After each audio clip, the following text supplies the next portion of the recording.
Hi friends, ട്രേഡിങ്ങുമായി ബന്ധപ്പെട്ട് നിരവധി സംശയങ്ങൾ വരുന്നുണ്ട്.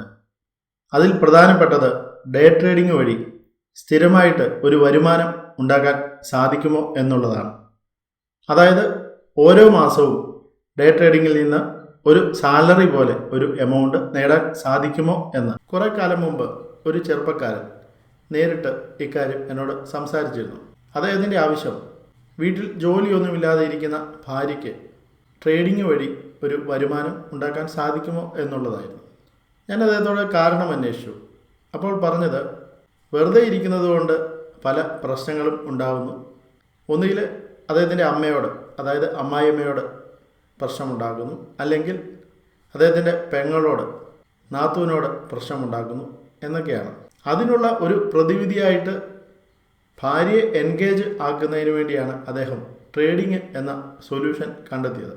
അതായത് കുടുംബ പ്രശ്നങ്ങൾക്ക് പോലും പ്രതിവിധിയായിട്ട് ഇത്രയും റിസ്കി ആയിട്ടുള്ള ഒരു മേഖലയിലേക്ക് കടക്കുവാൻ തയ്യാറാകുന്നു.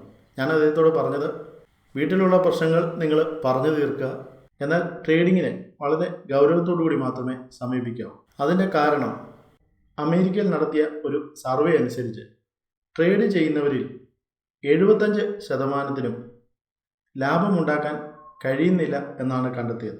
അതുമാത്രമല്ല, നഷ്ടമുണ്ടാക്കുകയും ചെയ്യും. ബാക്കിയുള്ള 25% ആളുകളിൽ പാതി പേർ ബ്രേക്ക് ഈവൻ സിറ്റുവേഷനിലാണ്. ബാക്കിയുള്ളവർ മാത്രമാണ് ലാഭമുണ്ടാക്കുന്നത്. അതായത് വളരെ സ്കിൽഡായിട്ടുള്ള കുറച്ചു പേർക്ക് മാത്രമേ ഡേ ട്രേഡിങ്ങിൽ ലാഭമുണ്ടാക്കാൻ കഴിയുന്നുള്ളൂ. അങ്ങനെ ചെയ്യുന്നവർ ഏകദേശം 10-12% മാത്രമേ വരുന്നുള്ളൂ.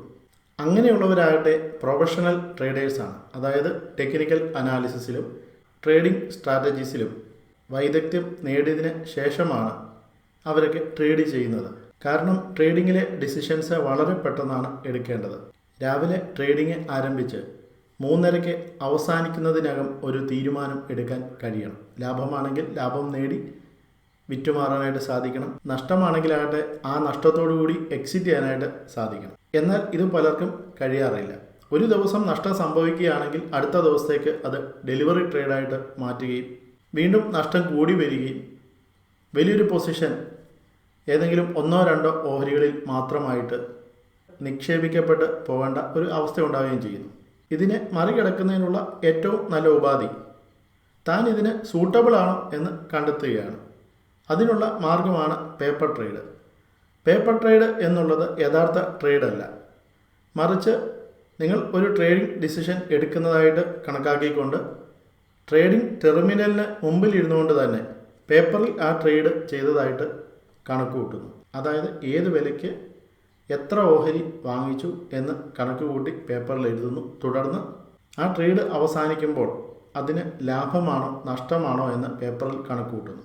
ഇതേ രീതിയിൽ ഒരാഴ്ചയോ 2 ആഴ്ചയോ ചെയ്തു നോക്കിയാൽ അതിൻ്റെ ഫലം പരിശോധിച്ചാൽ തൻ്റെ ട്രേഡിംഗ് തീരുമാനങ്ങൾ കറക്റ്റായിരുന്നു എന്ന് മനസ്സിലാക്കാനായിട്ട് സാധിക്കും. ഡേ ട്രേഡിങ്ങിൻ്റെ റിസ്ക്കും വോളറ്റിലിറ്റിയും താങ്ങുവാൻ ഭൂരിഭാഗം ആളുകൾക്കും സാധിക്കാറില്ല.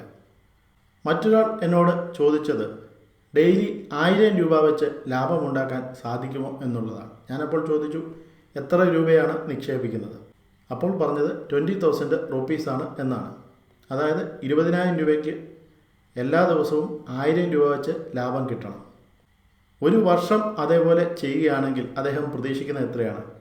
1000% കൂടുതൽ ലാഭമാണ്. അത് ഒട്ടും പ്രാക്ടിക്കൽ അല്ല എന്ന് ഞാൻ പറഞ്ഞു.